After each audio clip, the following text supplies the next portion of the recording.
प्रदेश के एक छोटे से कस्बे लालगंज की गलियों में हर सुबह ऑटो के हॉर्न के साथ शुरू होती थी। उन्हीं गलियों में रहती थी अनुष्का, एक चुप सी रहने वाली लेकिन आंखों में चमक रखने वाली लड़की।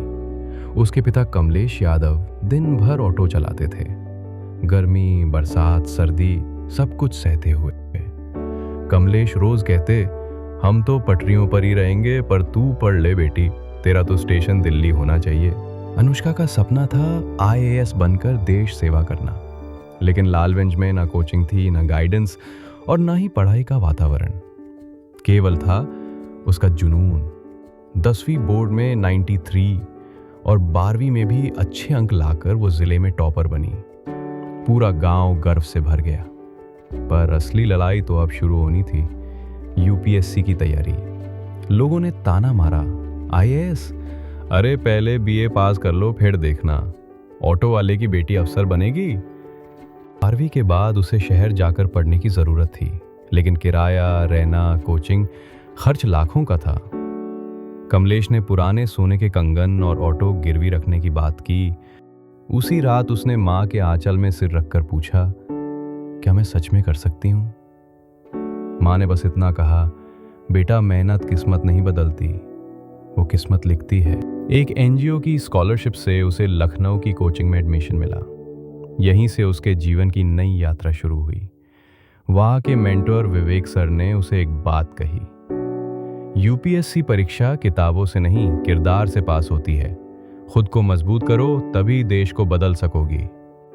अनुष्का का दिन इस तरह होता, सुबह 6 बजे जागना, 8 घंटे पढ़ाई, शाम को ट्यूशन पढ़ाकर कुछ कमाई, और रात को जब सब सोते तब वो मॉडर्न इंडियन हिस्ट्री पढ़ती। दूसरे छात्र स्मार्टफोन और टैबलेट्स पर नोट्स बनाते और अनुष्का किराए के कमरों में हाथ से नोटबुक लिखती जाती।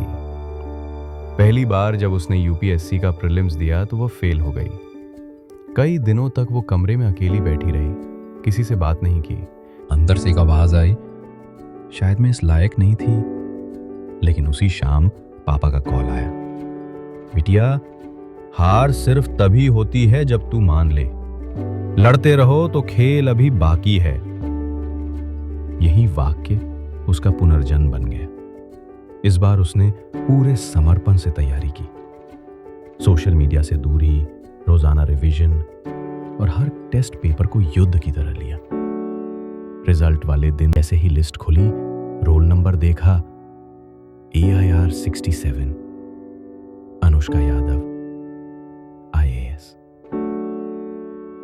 कमलेश ने अखबार सीने से लगाकर कहा, आज मेरी बेटी ने मेरी सबसे बड़ी सवारी करवा दी, सीधे सपनों की तरफ। गांव में जश्न था, लेकिन अनुष्का की आंखों में आंसू थे। मां की सीख, पापा की मेहनत और अपनी जिद आज रंग लाई थी। आईएएस बनने के बाद उसकी पहली पोस्टिंग एक पिछड़े जिले में हुई। उसने वहां लड़कियों के लिए स्कूल खोलवाया, सरकारी हॉस्टल बनवाया और खुद हर महीने एक प्रचार मोटिवेशन सेशन लेने लगी। हर भाषण में वो एक बात दोहराती, मैं सबूत हूं इस बात का कि सपनों के लिए ना जमीन बड़ी होनी चाहिए, ना जेब भारी, बस इरादा मजबूत होना चाहिए।